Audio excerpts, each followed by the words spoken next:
வெளிப்படுத்தின விசேஷம் அதிகாரம் 9. 5ஆம் தூதன் எக்காளம் ஊதினான். அப்பொழுது வானத்திலிருந்து பூமியின் மேல் விழுந்த ஒரு நட்சத்திரத்தை கண்டேன். அவனுக்கு பாதாள குழியின் திறவுகோல் கொடுக்கப்பட்டது. அவன் பாதாள குழியை திறந்தான். உடனே பெருஞ்சூளையின் புகையைப் போல அந்த குழியிலிருந்து புகை எழும்பிற்று.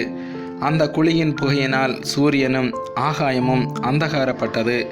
அந்த புகையிலிருந்து வெட்டுக்கிளிகள் புறப்பட்டு பூமியின் மேல் வந்தது. அவைகளுக்கு பூமியிலுள்ள தேள்களின் வல்லமை கொப்பான வல்லமை கொடுக்கப்பட்டது.